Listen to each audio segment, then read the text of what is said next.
How we doing, guys? Welcome back to another beer review. Continuing on with Southern Grist week, we are reviewing a West Coast IPA today. This one is called Swallowed by the Sea. It is a West Coast double IPA brewed with honey and hopped with Vic Secret, Centennial, and Simcoe. Vic Secret, I know we've reviewed beers with Vic Secret in it, but I'm still, it's one of those hops that I wish I had like a beer that is brewed specifically just with this Vic Secret, just to kind of see exactly what it tastes like. I know it's Australian, I believe, and then Centennial, Simcoe, two of my favorite hops. So keep cold, drink fresh, a whale of a time. The honey is interesting too. I'm sure we're not going to taste too much of it, probably just adding to the ABV. I don't know, maybe we'll taste it. Canned on January 8th, so we are, let's see, today's the 21st, 22nd, something like that. What is it, week and a half old, right? Yeah, just under 2 weeks. Super fresh still. Let's get it in the glass, see what it looks like. Yeah, they've brewed a few West Coast IPAs recently. This was just one that stood out to me, because it's not often that they brew double West Coast IPAs. And I really enjoyed the last West Coast one that they did, so I am super excited to check this one out. Looks awesome, that's for sure. It's not like super clear, but I mean, God, look at it. It just looks beautiful. It looks like honey. Yeah, it's not like super clear, kind of like an unfiltered look to it, but I mean, definitely not hazy either. But I mean, it is just glowing in the glass. Looks awesome in the proper glassware. Yeah, I mean, half finger of pretty creamy, kind of off-white head there. I mean, really just probably one of the better looking beers I've seen as of recent. Really like the label too, pretty cool. Cool stuff. So let's get a notes on it, see what it's got. It's been a while since I've had a West Coast IPA from Southern Grist. Ooh, it is still pretty cold. I like just took it out of the fridge. Probably should have let it sit out for 10 minutes or so. But what I do smell smells really good. It's got a little bit, yeah, a little bit more of like a old school West Coast IPA kind of nose to it, because it's a little maltier. It's not like super fruity, and like I don't know. That's what I get with like today's West Coast IPA. It's just like super fruity and not as malty, not as like caramel malt. This has a little bit more of that caramel malt kind of nose to it, and maybe that's the honey acting in it too. A little piney, citrusy, grapefruit, orange for sure.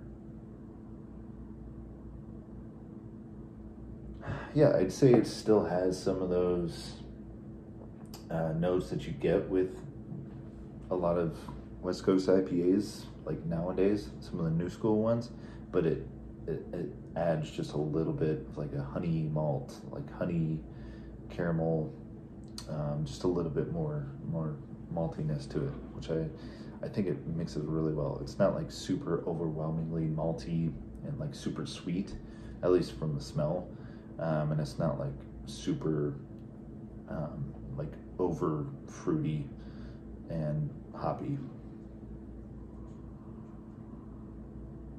Basically, in a nutshell, it smells really balanced. So let's dive in. Cheers.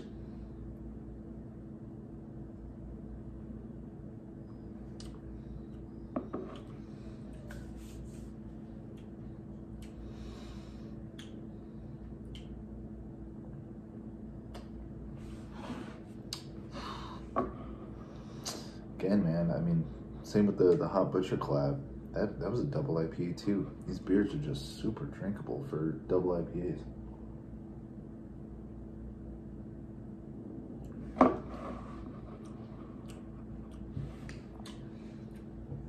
And citrus comes through. Yeah, I could definitely see a little floral note from the honey. I wouldn't say it like stands out enough for me to say like if I was drinking this blind, I could say that, oh, there's honey in this. But I mean, there's definitely a little bit of a floral note there.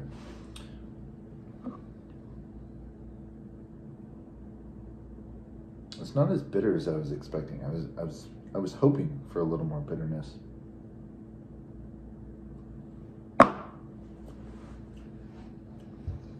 And I mean, I don't know.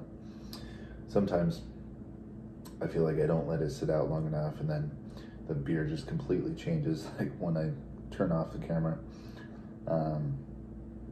It actually happened yesterday with Hot Butcher collab. That beer tasted so good after sitting out like 20 minutes or so. It just got better and better. And I think this beer will do the same. Yeah, I wish there was just a little more bitterness, but other than that, I mean, everything you get on the nose. It's definitely a little sweeter, being double IPA, so be ready for that.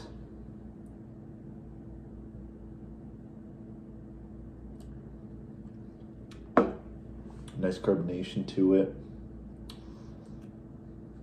Yeah, it's a little sweeter, sugary, like candied orange peel, grapefruit. Definitely has some more old school IPA notes to it, which I do enjoy. I just wish there was just a little bit more bitterness to it. But I mean, the taste is there for sure. Let's see, Vic Secret. God, I wish I knew more about Vic Secret.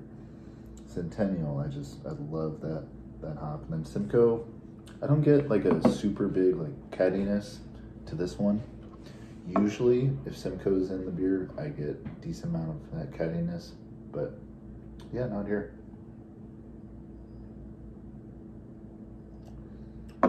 Maybe a little bit, but not crazy. Not as much as I've had some other beers. All in all, really solid IPA. I would take this style any day over a hazy, even though if you watch my Hot Butcher Southern Grist collab review, I really enjoyed that hazy IPA. And honestly, it made me want to pick up some more of their hazies, review them. Yeah, because they do them really well. But this is super good. One of my favorite styles out there right now. I wish it was like a single instead of a double IPA. I love those IPAs that are like right in that 6% range. 8% is just getting up there for me. And I don't think I have one triple IPA review on my channel. I mean, there's like a few triple IPAs out there that I want to review because there are some classics for me, and I'll get to them eventually, but it's just not a style I drink a lot because it's just huge beers, and this is getting up there too. It's enough to where, like, you know, I was still excited to pick it up. But you know, like that 9 to 10% range, man, it's just a little too much for me. Yet I've reviewed like how many, 12, 14% stouts. There's just something about it with IPAs. It just puts you over the top. I guess maybe I don't like sip on them as much as I do with like stouts and stuff. Drink them down quicker, maybe. I don't know. But Swallowed by the Sea, Southern Grist, really solid West Coast IPA with honey added, which I think is a note that complements the style very well. Yeah, so if anybody's had it, let me know.